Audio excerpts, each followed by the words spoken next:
All right, this is going to be my first time doing like a wrestling reaction type video. It's not really a reaction, it's more of a recap because I'm not going to lie to you, I haven't watched professional wrestling live in such a long time. This was the first time I watched Monday Night Raw since probably last year during John Cena's retirement tour. And I'm not going to lie to you, Monday Night Raw was actually pretty okay today. It was actually pretty okay. It wasn't nothing super crazy, but there was some ups, there was some downs, and I'm going to briefly touch on the things that I liked and didn't like. So, when the show started, at least when I turned it on, the first thing you see is Adam Pearce talking about Seth Rollins. You need to come out here. What you did is unacceptable. You're injured. Blase, blase, blah. We all know that Seth Rollins is born with glass bones and paper skin. It's like anytime this man does anything, he gets injured. And I love Seth Rollins. He's one of my favorite wrestlers. Probably my favorite wrestler from the Shield. Um, love the guy, right? But at the same time, I'm not gonna lie to you. Seth Rollins reminds me a lot of Edge, and Edge was my favorite wrestler from the Ruthless Aggression era, next to Shawn Michaels. It's like anytime Edge started to really get into a good program, he got injured or he had to get written off of TV. Like they're just like they don't drink enough milk or something like that. But anyway, Seth Rollins comes out with this gang of hooded thugs and they're dressed in black hoodies with the ski masks, and it seemed like everybody is just wearing the black hoodie and ski mask combination. Like they did it with R-Truth, they did it with Austin Theory, and now they're doing it with Seth Rollins, and it's just like, okay, bro. But they came out, they did like this little football shuffle thing, and then Seth Rollins took his mask off, and you know, next thing you know, Logan Paul and Austin Theory with his bald head came out, and they were talking about how they were going to get Seth Rollins, and then next thing you know, Seth Rollins put his mask on and he shuffled into the other masked men, and then they all ran away, and pretty much that was it. That was pretty much it. It wasn't nothing too crazy. Nobody like really got attacked. They just ran away.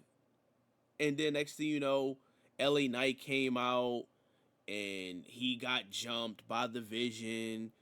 And then the Usos stepped in and they helped LA Knight. And then, before they got a chance to do the 1D, Logan Paul or one of them, I forgot, but one of them got pulled out of the ring. And it was a cool little moment.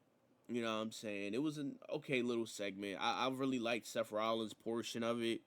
I liked how serious Logan Paul sounded on the mic. Like he's really coming to his own when it comes to this like wrestling shit and like cutting promos and stuff like that. I appreciate it, man. Like he's actually taking it serious and he's not just fucking off like he does with everything else.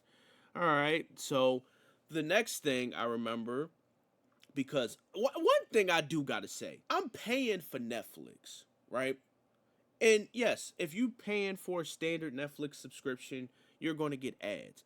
But it seems like Raw has ads every 2 fucking seconds. Literally, Raw will have a match. It'll run like 7 to 8 ads. Like, what the fuck is this? Twitch? They're running like 10 ads back to back to back. Then we'll get like 2 minutes of action, and then we'll get hit with like 8 more ads. And it's like, what the fuck is this? This shit is ridiculous. I swear it wasn't like this back in the day. It wasn't like this on USA. It wasn't like this on cable, TNT, Spike. We got a good, solid few minutes before they were just throwing ads at us. Now it seems like they just throwing ads at us back to back to back to back to back. And it's the same ads, the same DoorDash ads, the same Mint Mobile ads, the same everything. And I'm not, you know what I'm saying? Of course, as a person that's doing content and eventually wants to get monetized, I want ads on my channel and stuff. Hell, I went to school for ads. Like I enjoy ads as much as the next guy, but damn it, when I watch Monday Night Raw, I want to see wrestling, not fucking taxes ads and DoorDash ads and shit. It was making me hungry and shit. Anyway, next this might be out of order. I'm not gonna lie to you. I didn't write none of this stuff down. I'm not a professional reviewer. I don't even have a script, to be honest with you. I just want to throw this out there. The next thing I remember, they did the women's gauntlet match, and they had like Io Sky, Raquel Rodriguez, they had Bailey in it, they had Ivy Nile in it, and they had Lyra Valkyria, which she's one of my favorite wrestlers on the roster right now. You know what I'm saying? She kind of tough, man. She slight tough. Like, shout out to Lyra Valkyria, but yeah, the women put on a good match. I'm not gonna do a play by play because nah, like I'm just not gonna do that. I'll say that at the beginning, Lyra Valkyria and Io Sky was doing a thing, right? They was putting on a hell of a show. Lyra Valkyria got eliminated, and then commercial break happened. Next thing you know, I blinked, and then all I noticed was freaking Ivy Now and freaking Bailey was getting into it. Bailey hit her with the elbow drop off the side of the freaking on. She was like Ivy Now was like hanging on the side of the ring. She got elbow dropped, and then Bailey did like I don't know if she did a Bailey to belly. I think she did the Bailey to belly or some shit like that, or maybe she didn't. But Bailey basically just like discarded of Ivy Now like really quick. I swear I was paying attention. Then those freaking ads took me out of the match. I blinked, and then next thing you know, Bailey she just won. Um, the last person, no, it wasn't like that. I'm lying. Bailey got rid of Ivy Now because I know after that the damn I'm getting this all mixed up. My bad, y'all. But basically, Io Sky and Lyra Valkyria started the match. Lyra got eliminated. Then I think freaking Big Mommy Cool Raquel Rodriguez came out. They got into it. I like I said, I blinked, and then next thing you know, I just seen Ivy Now and Bailey. So I don't know what happened to Raquel. I mean, obviously she lost, but she lost. And then we got the Bailey, Ivy Now. Bailey got rid of Ivy Now, and then Bailey and Oscar they had a pretty cool match. They was throwing down, and next thing you know, Bailey tried to go for like this Matt Hardy esque elbow off the top rope, and Asuka, you know what I'm saying, as tough as she is, she reversed it and did like this. Like, I thought she was going to go for like some type of like backstabber, but she put her into like the Asuka choke. And then Bailey, she kind of like backflipped out of it and then put her in the Rose plan. And I'm not going to lie, that was a tough reversal, but that move is so shitty. And Bailey knows that move is shitty. I swear she said something about it online, like how people don't like that finisher. But that move is shitty. Like, I like the Bailey to belly way better. You know what I'm saying? Like, it's basic, but the way how she does it, it just works. That Rose Plant shit never looks good. I think I've only seen her do it twice, and it actually looked like, oh, this is a devastating finisher. But it was a tough reversal, so I'll give her that. And then Bailey won, you know, thanks to Lyra Valkyria, because if it was for Lyra Valkyria helping her out, Bailey would have got screwed over by freaking Kairi Sane and Asuka.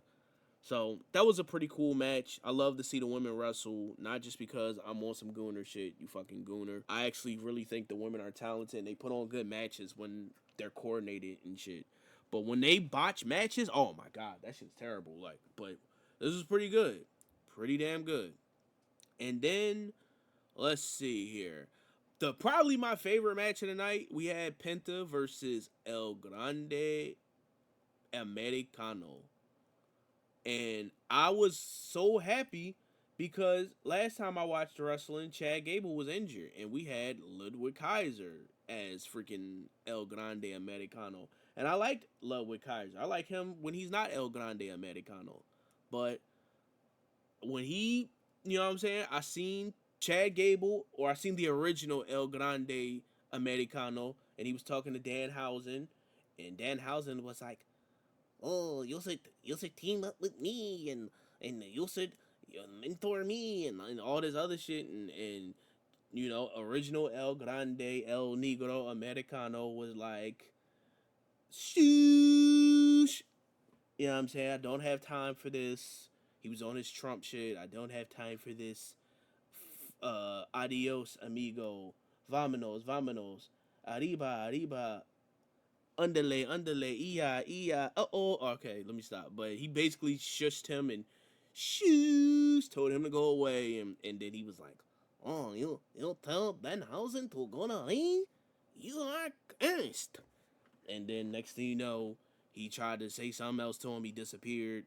And then I seen two other masked dudes. I don't know. Nobody pointed that out. Maybe they did. Maybe I just blinked. I ain't gonna lie. The commercials took me out of this Raw a lot. So forgive me if I'm not like the most organized, like with retelling this stuff. I'm just telling to you as I watched it. It's like officially over. But yeah, like after freaking Danhausen like just went away or whatever, it was two other masked dudes that was like creeping behind El Grande Americano. And then next thing you know, commercial break, and then Penta came out. He gave this, promo, and I'm not gonna lie, the promo was pretty good. It was like going on a little too long. I'm not gonna lie to you. Like after a while, it was like, all right, we get it, bro. Like, you know what I'm saying? Penta, this title is for me, and the title is for you because the title is good. In good title for wrestler who work hard. And Penta is my guy. You know what I'm saying? Penta is one of my favorite wrestlers right now. I love Penta. I love his look, his move set. I love like he's a good dude. I watched him on Chris Van Vliet. He's a really thorough guy. You know what I'm saying? But that promo, oh my gosh, between him and Stephanie Valkyrie with her fine ass, their promos are just like they're good promos. I sat there and I wasn't making fun of him. I was like, okay, like he really saying some shit. He pouring his heart out. But like in hindsight, when I was thinking about it, I was just like, it was kind of funny at the end of the day. But it was a good promo too. Like he trying and he gonna get better. But he just the title is good.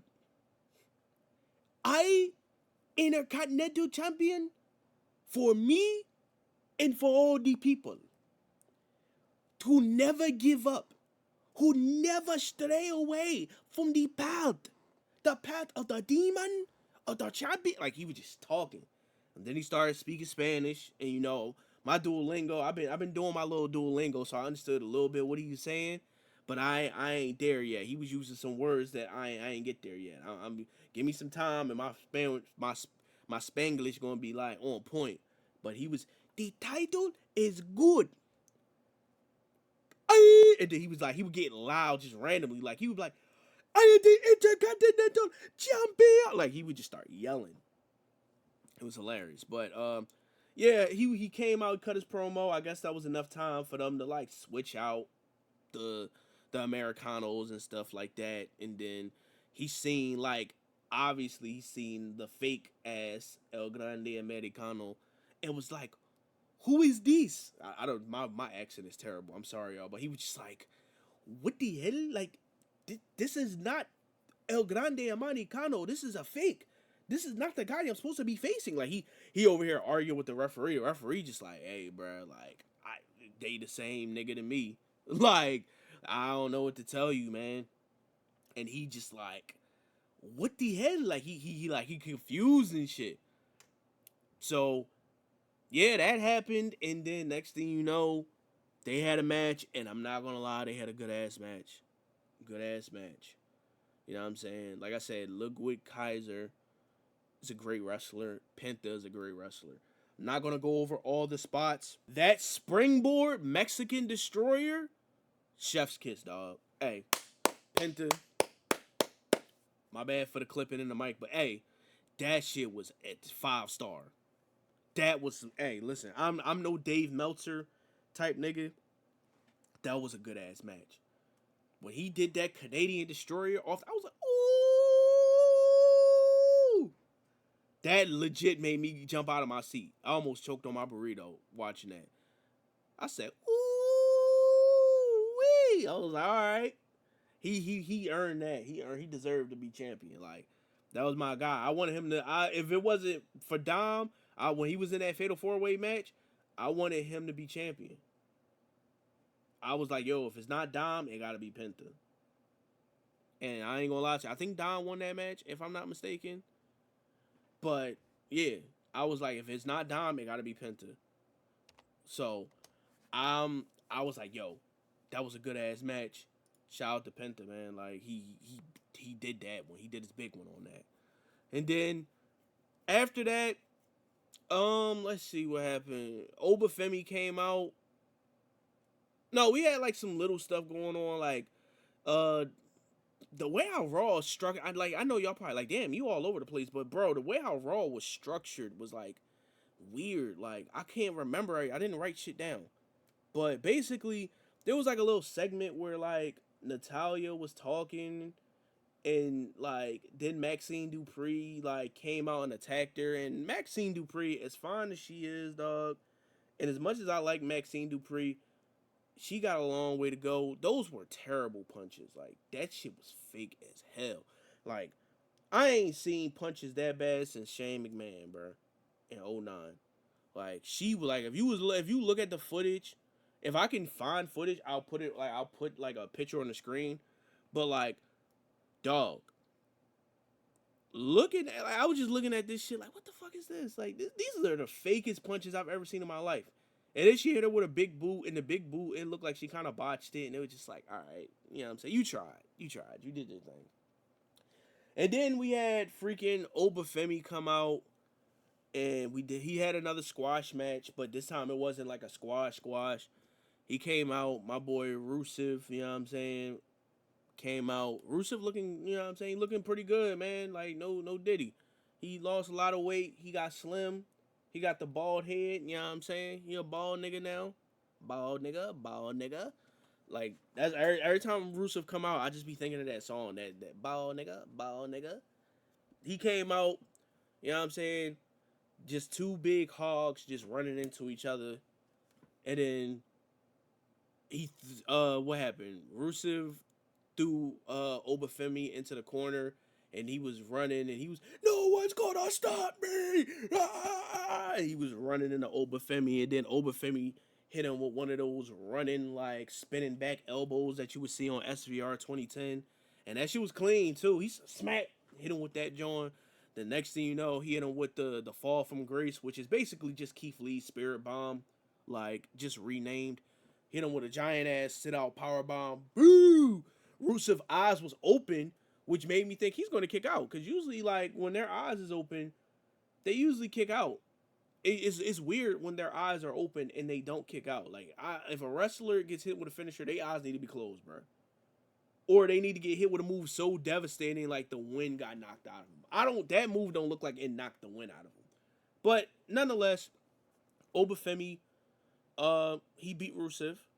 And I think that was the last match. These cards was really short, if I recall correctly. If I missed any match, I must have like went to the restroom or something like that. But I don't remember. I think I hit all the matches. And then CM Punk came out and he was talking. They was like, oh, CM Punk was disrespectful for, saying that he's going to bury him next to his father and all this other stuff. And even though Roman Reigns has said crazy shit about Dusty Rhodes and blah, blah, blah. And, and Roman Reigns never had to apologize. He basically came out and was, talking his shit. The crowd was kind of dead, low-key.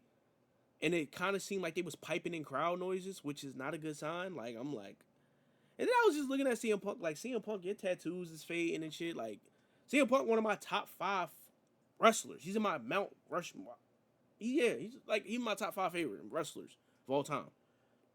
I'm just looking at CM Punk like, damn, dog. Like, this is like, you said all that shit about WWE and shit. You're here, and this shit is just like, it's weird. Like, I'm happy that you're here, but at the same time, like, the crowd felt like, I guess they just wasn't into it, or maybe, I don't know. Because they wasn't really, like, popping like that. And he was just, like, waiting for them to react at times. And that shit was pretty off. Like, I'm not going to lie to you. But he was saying whatever he was saying. And, saying his CM Punk shtick and whatever. And blah, blah, blah. He was dropping truth. And then the Usos came out. And then Jay Uso was, like, pressing him. Like, yo, you better apologize, man. Nigga, you better apologize. You talking about my uncle, man. And da-da-da-da-da. He was just popping off, and then Jimmy had to be like, relax, little bro. Let me talk to him. You know what I'm saying? He was like, Phil, I respect you. You know what I'm saying? You my man's. Knew you since I knew you since I was a young bull for like we grew up together type shit. Like we all respect you. You the champion. You say what you want. You know what I'm saying? You don't take shit from nobody. You pop in your shit. I respect that. I wish I can do that. You know what I'm saying? But what you said about my family was wrong. We not even out here because of Roman. Cause CM Punk was like, why Roman send y'all out here instead of coming out himself? And he like, we ain't even out here because Roman told we out here because you disrespecting somebody that's dead and they can't speak for themselves, bro. Like, and then he said, bro, I just apologize. Like, come on, bro. And then CM Punk was like, you know what, you right. I ain't even think about it like that. That's crazy. You absolutely right. I apologize, bro. And then they was like, cool, you know what I'm saying? They start shaking hands and shit. They thinking like, all right, we pressed this nigga. We got this nigga to apologize. This nigga CM Punk like, I apologize that Roman Reigns had y'all looking like some bitch ass niggas. I apologize that Roman Reigns got to pop shit and talk about Dusty Rhodes, who was my friend Cody Rhodes' dad, and he ain't have to apologize for that shit. I'm upset. I apologize that Roman Reigns is a conniving little dictator. No, I'm stop playing, but he's like, I apologize that Roman like got y'all heads all fucked up. You know what I'm saying? Like, and now he got y'all out here doing his dirty work, and he called him. He's like, if Roman Reigns respected the business, he would have came out here himself instead of me talking to his young boys. And then he threw the mic in Jey Uso chest, and Jey Uso pushed him, and then next thing you know, freaking Jimmy Uso socked CM Punk, and then you know what I'm saying, and that was that. You know what I'm saying? So, oh, I did forget something. There was one segment, and it's funny because this segment literally reminded me of the segment that happened in between those matches between Penta and Obafemi. The Judgment Day came out. Judgment Day was Dominic Mysterio was back there. Hey, has anybody seen Finn Holmes? No, we haven't seen Finn. JD McDonald sitting there like, I'm gonna go find him. You know what I'm saying? And he like, yeah, I gotta go and get some shit off my chest. Hey, see, I'm gonna go out there and see what I need to say. He went out there with Liv and damn, Rodriguez. I'm forgetting her first name. God, I'm drawing a blank, bro. I'm so tired. But he went out there with Big Mommy Cool and Liv Morgan. They went out there. Don was talking and shit. You know what I'm saying? And then next thing you know, you see Finn Balor and JD McDonald's come out. You know what I'm saying? And then he like, where have you been, SA? You know, you really not living up to your potential in the Judgment Day. You know what I'm saying? All this other shit, and then Finn Balor just looking at him like, you done, bro? Like, what the fuck? What you got going on and shit? And they got into a little whatever. Finn Balor said some shit and got under his skin, and then next thing you know, started pushing each other, and then Finn basically got on his ass. You know what I'm saying? He had to pop out and show that nigga. And then before he got a chance to hit him with that drop kick move that he hit in the corner, his cousin, JD McDonald's, hit him with a clothesline. And then next thing you know, the girls is beating up on Finn Balor. You got Big Mommy Cool and Liv Morgan beating up on Finn Balor. And I'm like, damn, how the hell do I get in that position? I mean, I'm like, damn, that's messed up. Like, no, like being in the Judgment Day gotta be the worst faction ever. Like, that's gotta be the worst team to be in. Like, they traded on Edge, Rhea, and freaking Damian Priest traded on Edge. Then all of a sudden, Damian Priest and Rhea got turned on. And now Finn Balor got turned on. And now all you got is freaking Ronald McDonald, JD McDonald. You got freaking, oh, it's in Dirty Dom Mysterio. You got Liv Morgan. And you got freaking Raquel, Big Mommy Cool Rodriguez. And then you got Roxanne Perez. You know what I'm saying? She bad as shit. I ain't gonna lie, she bad, but she wasn't even there. Like, and that's basically it. That was basically Raw. I know this shit was all out of order. This is all out of sync. I probably got some like, and it's, some people like, how the hell you mix this up? You just watched it, bro. I ain't gonna lie to you. I was in and out the show. I was watching it, but at the same time, these damn commercials was taking me out of it. Netflix, get your shit together. You know what I'm saying? If I missed anything, let me know. If I missed anything, to be honest with you, it probably wasn't that important. But yeah, that's my little recap of Raw. Raw was alright. It was alright. Now it wasn't like that good to where I would be paying them prices for them damn tickets that they paying. Hell nah. But Raw was cool, man. Like I ain't gonna lie. Like I definitely want to start watching wrestling a little bit more. You know what I'm saying? Like I be kind of like tuned in and I'm kind of not because it's like ever since John Cena retired, it don't feel the same. AJ Styles retired earlier this year. The only reason why I'm really like locked in right now is because of WrestleMania. But just wanted to put this video out. I don't know if this is gonna be a new series or anything like that. This is just me just doing some shit because honestly, I wanted to put out a video and I thought it would be funny. But hey man, like, comment, subscribe. Catch y'all in the next video. Don't worry, the reactions will still be coming. Just wanted to put this out for today. Alright, take care.